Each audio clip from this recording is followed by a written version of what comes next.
Hey guys, welcome back to my channel. I'm Jessica Flynn and I am the owner and maker of Flynn Sisters Boutique. And today we are going to be doing a fun tutorial on this geode rustic kind of glittered paint design on the new 14-ounce campfire mugs from Craft Haven. So you guys, I really hate dealing with these handles. But if we do it in this geode paint design, we don't have to glitter the handle and it's so much easier to deal with. I'm going to show you how in this tutorial. Also, the logo that we're using for this design, this logo belongs to Campfire Coffee. It's a local Pacific Northwest coffee roasting company. The owners, Whitney and Quincy, are so wonderful, and I just really wanted to share this coffee with you guys. So they roast their coffee over an open flame, which is how they did it years ago. So they're kind of bringing back the old school, and it's a really difficult process, but the flavor that they get from roasting the beans like that is truly unique. And the company is all outdoors inspired, sitting around a campfire, yucking it up, reminiscing, having a good time, roasting these beans. That's what Campfire Coffee Company is all about. So I'm very excited to share them with you guys. This is not a paid advertisement or a paid endorsement. I was just very excited to share them with you and share this coffee with you because I truly believe in them and I truly love their coffee. I've been following their story since May of 2019. They had done a GoFundMe to start up this coffee company, and their story has just been so inspiring. All of the challenges and obstacles that they've overcome in this past year. It's been a lot. So if you want to read the whole story, go to welovecampfire.com. You'll also find a link in my description box of where you can find these guys, or where you can purchase your own pound of campfire coffee. They have a big variety of different kind of beans. You're also going to find a link to my Facebook page where you guys can enter to win both the mug that I make in this tutorial and this pound of coffee. So you win a free pound of coffee from Campfire Coffee Company, and you win this mug that I'm about to show you how to make in this tutorial. All right, so that's enough chit chat. Let's go ahead and get started.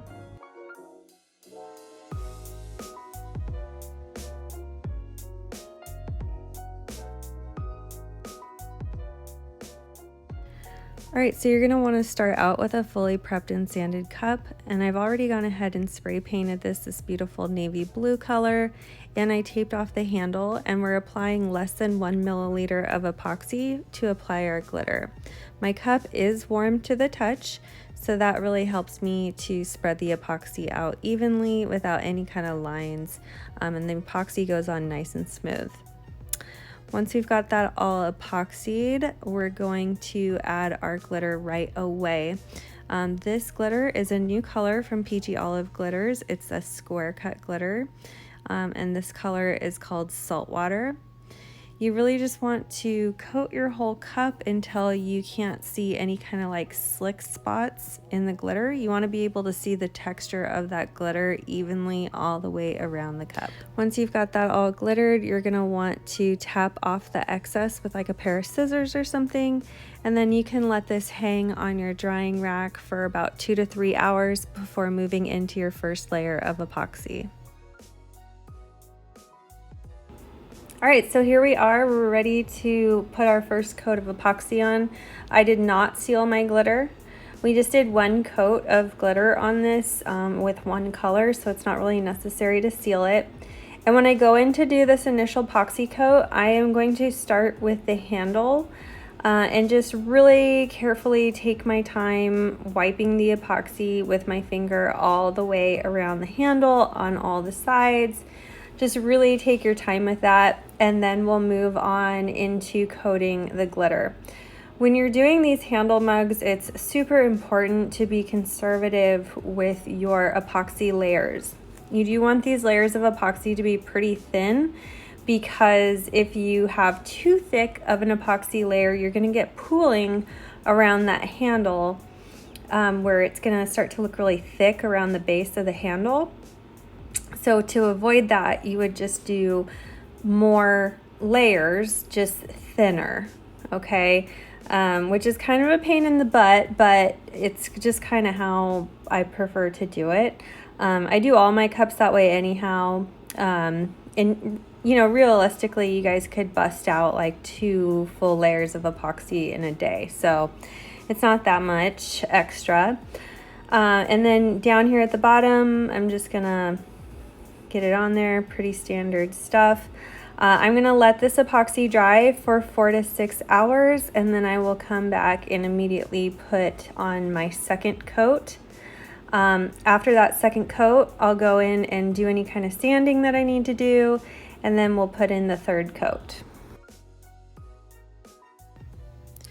Okay, so the reason why we want to do 3 coats of epoxy before we move on to this paint step is that you want to make sure that if you have to do any sanding, you put another coat of epoxy over that before moving on to this paint. Because if you don't, you risk some of that paint getting stuck into the sanded areas of your exposed glitter sections, which will make your epoxy look foggy.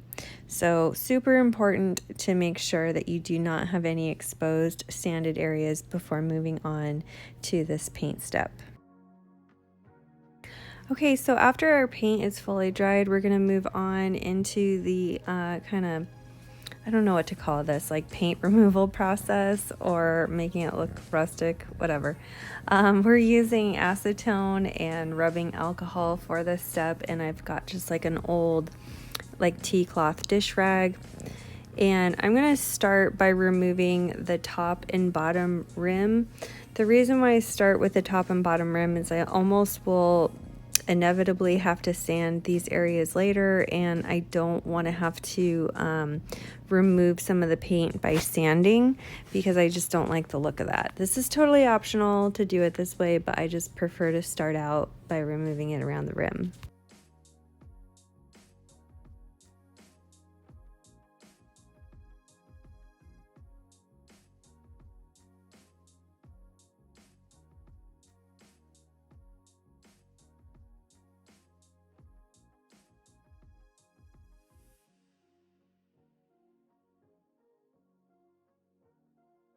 Okay, so after we have the top and bottom rim exposed, I take my cloth with some acetone and rubbing alcohol at the same time and just kind of go in this like circular motion, and I kind of let the natural indentations of the cup kind of determine how this bottom design will look.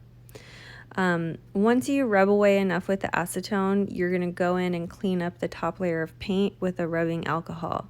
This will take some like elbow grease. So I hear a lot of people who really struggle with getting that white paint cleaned up.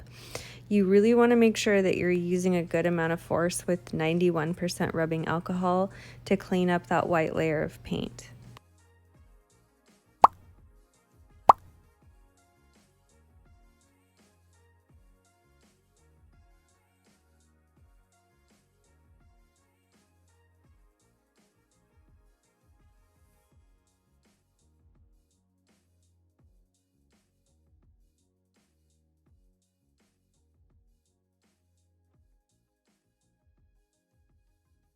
So you'll notice that I'm going in pretty heavy with the rubbing alcohol, and that just helps to kind of expose more of the blue navy paint underneath without taking off too much of the white. So anytime you want to expose the bottom layer of paint, you'll want to use more rubbing alcohol, and then anytime you want to take off both layers of paint, you're going to use the acetone.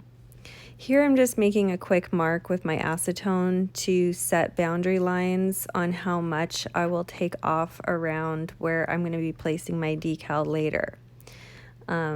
Totally optional step, but this is just to ensure I don't remove too much white because I will be placing a water slide in this area later on.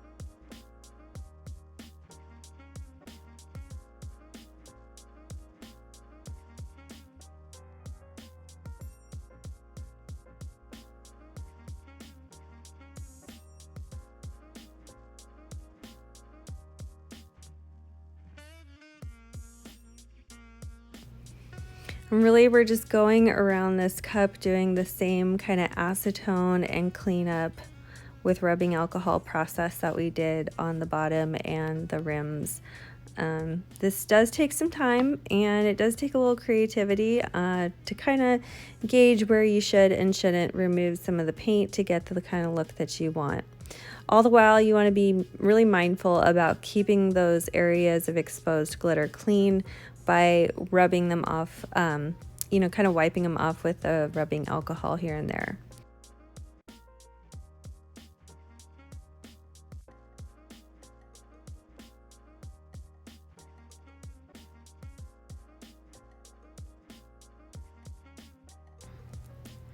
All right, so when I get to this handle area, I'm just going to really delicately remove a small amount.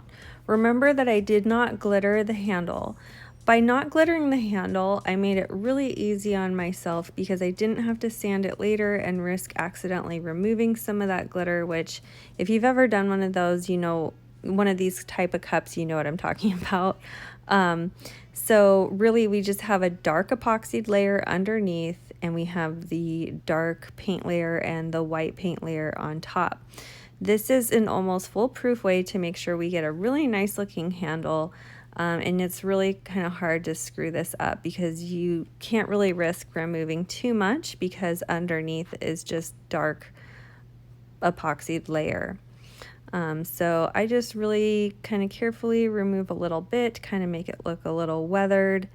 Again, this is also an advantage to using these handled cups with this design, is that you really don't have to glitter the handle. Makes it so much easier, and I think it is such a cute look. All right, so now that I have all my major sections removed, I'm just gonna go in and kind of refine the design with some extra rubbing alcohol around all my edges. Sometimes I will mix in a little bit of acetone during this step if my edge is being a little bit stubborn. But really all I'm doing is just adding a little more of that distressed look to the edges. All right, so once we get a good look, I'm just gonna go in with rubbing alcohol and clean up all of my exposed glitter sections. Also clean up some of that white paint if I need to. And then I'm gonna seal this whole thing with a clear gloss spray paint. The only reason I'm doing this is because I will be applying clear waterslide over that white painted section. You'll want to make sure if you are going to use waterslide during this step that your cup is totally smooth. If it's not, just go ahead and do a layer of epoxy first before you put in the waterslide. You really only want to apply clear waterslide to a smooth, glossy surface. All right, so I've already sealed my waterslide 3 times with Rust-Oleum 2 times clear gloss spray. We're using Kodiak brand waterslide, and I'm just getting my surface wet with the back of the paper, and then I'm going to slide my waterslide off onto the cup really slowly. Once we get this on the cup, we're going to measure, make sure everything's even, and then I will squeegee out all the excess moisture and air bubbles with a paper towel.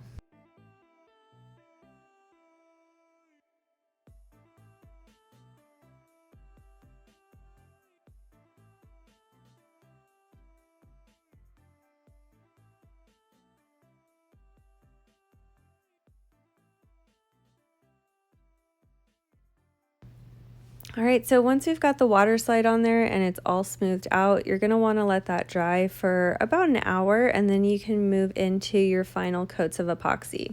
You do not need to seal the water slide once it's on the cup. I get asked that question a lot, but I've never had to seal it once it was on the cup, so you're good to go there. Anyhow, that is it for this tutorial. Let me know what you guys thought in the comment section. Also, check out my description box of this video to find a link to my Facebook page where you can enter to win this cup along with a free pound of campfire coffee. Thank you guys so much for watching, and we will see you soon.